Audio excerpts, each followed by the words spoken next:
ஹரே கிருஷ்ண பக்தர்களே, பகவத் தரிசனத்திலிருந்து ஒரு கட்டுரை. ராமேஸ்வரம். வழங்கியவர் ஜீவன கௌர ஹரிதாஸ் பிரபு அவர்கள். தென் தமிழக சேதுபந்த கடற்கரையில் அமைந்திருப்பதே புகழ்பெற்ற ராமேஸ்வரம் என்னும் திருத்தலமாகும். பாம்பன் தீவில் உள்ள சேதுக்கரையில் ராமச்சந்திர பகவான் பல அற்புத லீலைகளை புரிந்து அனைவருக்கும் அடைக்கலம் கொடுத்துள்ளதால் ராமேஸ்வரம் சரணாகதிக்கும் பெயர் பெற்ற தலமாக போற்றப்படுகிறது. பல புனித தீர்த்தங்களை உள்ளடக்கிய ராமேஸ்வரத்திற்கு பலராமர், சைதன்ய மகாபிரபு என பலரும் வருகை புரிந்துள்ளது குறிப்பிடத்தக்கதாகும். திருத்தல வரலாறு. ராமேஸ்வரத்தின் ஸ்தல புராணத்தின்படி ராமச்சந்திர பகவான் ராவணனை வதம் செய்த பிறகு ராவணன் பிராமண குடும்பத்தில் பிறந்திருந்த காரணத்தினால் உலக மக்களுக்கு முன்னுதாரணம் அமைக்கும் பொருட்டு கைலாயத்திலிருந்து சிவலிங்கத்தை எடுத்து வருமாறு ஹனுமானிடம் கட்டளையிட்டார். தெய்வீக ஏற்பாட்டினால் ஹனுமான் வருவதற்கு காலதாமதம் ஏற்பட்டது. அதனால் சீதாதேவி உடனடியாக தம் கையினால் மண்ணாலான ஒரு சிவலிங்கத்தை வடிவமைத்து அங்கே வழிபாட்டை தொடங்கினாள்.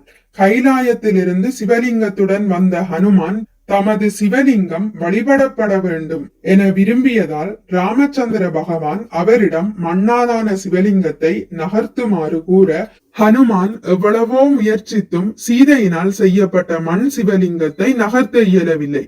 அதன் பின்னர் ஹனுமானின் சிவலிங்கமும் சீதையின் லிங்கத்திற்கு அருகில் வைக்கப்பட்டு வழிபாடு செய்யப்பட்டது. இங்கு வரும் பக்தர்கள் முதலில் ஹனுமானால் கொண்டு வரப்பட்ட சிவலிங்கத்தை வழிபடுவர் என்று ராமச்சந்திர பகவான் பறைசாற்றினார். இந்த சிவலிங்கங்கள் அமைய பெற்ற திருக்கோயிலே ராமநாத சுவாமி திருக்கோயில் என்று பெயர் எடுத்துள்ளது. கோயிலின் தனிச்சிறப்பு. இக்கோயிலில் 22 புனித தீர்த்தங்கள் அமைய பெற்றுள்ளதால் எண்ணற்ற யாத்திரிகர்கள் இத்திருத்தலத்திற்கு வருகை புரிந்து புனித ஸ்நானம் செய்கின்றனர். சுவாமியை தரிசிப்பதற்கு முன்பாக இவ்வாறு நீராடுதல் இக்கோயிலின் பாரம்பரிய வழக்கமாகும். இந்த தீர்த்தங்கள் கங்கா தீர்த்தம், யமுனா தீர்த்தம், கயா தீர்த்தம், சூரிய தீர்த்தம், சந்திர தீர்த்தம், சங்கு தீர்த்தம், நல தீர்த்தம், காயத்ரி தீர்த்தம், சாவித்திரி தீர்த்தம், சரஸ்வதி தீர்த்தம் முதலிய பெயர்களினால் அறியப்படுகின்றன. ராமநாத சுவாமி கோயிலின் தனிச்சிறப்பு அதன் கட்டமைப்பும் தூண்களும் ஆகும். மிக நேர்த்தியாகவும் நுணுக்கமாகவும் செதுக்கப்பட்டுள்ளன. 1200 தூண்கள் பார்வையாளர்களின் கவனத்தை உடனே ஈர்த்து விடுகின்றன. இதனால் இக்கோயிலை தூண் கோயில் என்றும் அழைப்பதுண்டு. இக்கோயிலுக்கு வெகு அருகில் இருக்கக்கூடிய சமுத்திரம் அக்னி தீர்த்தம் என்று அழைக்கப்படுகிறது. இப்பெயரில் ஒரு சுவாரஸ்யமான சம்பவம் உள்ளது. சீதையின் அக்னி பரீட்சை. ராவணன் மடிந்த பிறகு சீதாதேவி தமது கணவரை பார்க்க பெரும் ஆவலோடு வந்த சமயத்தில் பகவான் ராமர் அவளை ஏற்பதற்கு மறுத்த சம்பவம் அனைவரும் அறிந்த ஒன்றாகும். சீதையினுடைய கற்பின் புகழை உலக மக்கள் அனைவருக்கும் பறைசாற்ற விரும்பினார் ஸ்ரீராமர். அதன்படியே சீதையின் அக்னி பரீட்சை நிகழ்ந்தது. அக்னி மூட்டப்பட்ட பின்னர் அன்னை சீதை முதலில் ராமச்சந்திர பகவானை வலம் வந்தாள். கொழுந்து விட்டு எரிந்து கொண்டிருந்த அக்னி குண்டத்தையும் வலம் வந்தாள்.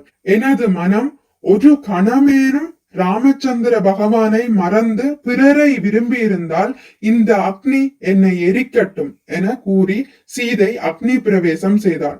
அச்சமயத்தில் அக்னி தேவர் தோன்றி சீதை ஒரு நொடியும் கற்பு நெறி தவறாமல் எப்போதும் ராமச்சந்திரரின் சிந்தனையிலேயே ஈடுபட்டிருந்தாள் என சாட்சி கூறினார். இதை கேட்ட ராமச்சந்திரரும் பேரானந்தம் அடைந்து உடனடியாக சீதையை ஏற்றுக்கொண்டார். சீதையின் கற்பு நெறி மூவுலகிற்கும் எடுத்துரைக்கப்பட்டது. இக்காட்சியை கண்ட தேவர்கள் சீதாராமரின் மீது பூமாரி பொழிந்தனர். கற்பு நெறி தவறாத சீதை தனது தூய நிலையினை நிரூபிக்க அக்னியினுள், அதாவது நெருப்பினுள் பிரவேசித்து அது அக்னி தேவனுக்கு ஒரு பாவமாக அமைந்து விட்டது.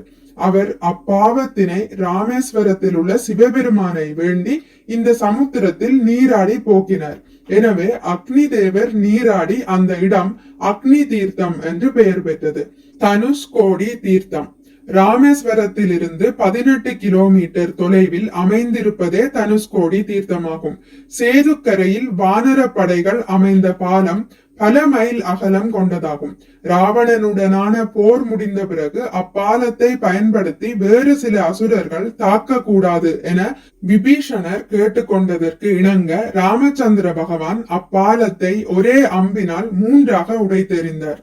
அந்த இடத்தில் ராமச்சந்திர பகவான் பிரபஞ்சத்தில் உள்ள அனைத்து புனித தீர்த்தங்களையும் வரவழைத்தார். அவ்விடத்தில் ராமரும் சீதையும் நீராடி இத்தீர்த்தத்திற்கு வருகை புரிபவர்களுக்கு தங்களது விசேஷ கருணை கிடைக்கும் என தெரிவித்தனர்.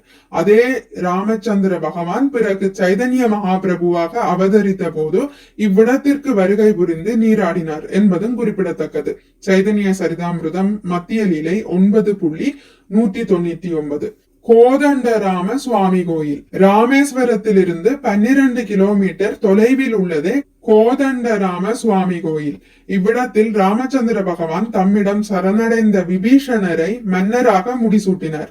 ராவணனின் போக்கை கண்டித்த அவரது சகோதரனான விபீஷணன் அரச சபையை விட்டு வெளியேறி ராமச்சந்திர பகவானிடம் சரணடைய முற்பட்ட போது வானர தலைவர்கள் ஆட்சேபித்தனர். ராமச்சந்திர பகவான் அங்கிருந்த ஹனுமானிடம் கருத்தினை வினவிய போது விபீஷணர் நேர்மையானவர், நமது குடும்ப உறுப்பினராக அவரை உடனடியாக ஏற்க வேண்டும், அவருக்கும் அடைக்கலம் கொடுங்கள் என ஹனுமான் கூறினார். அப்போது ராமச்சந்திர பகவான் அங்கிருந்தவர்களிடம், யாரேனும் ஒருவர் என்னிடம் ஒரே ஒரு முறை உண்மையாக சரணடைந்தால் அவருக்கு பாதுகாப்பும் அடைக்கலமும் நானே கொடுப்பேன், இது ராவணனுக்கும் பொருந்தும் என தெரிவித்தார்.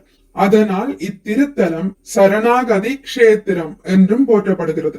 இக்கோயிலுக்கு அருகில் இலங்கைக்கான பாலம் தொடங்கப்பட்ட சேதுக்கரையில் ஆதி ஜெகநாதர் மூலவராக உள்ளார். தற்பசயன ராமரின் திவ்ய திருமேனியும் இக்கோயிலின் மற்றொரு சிறப்பு.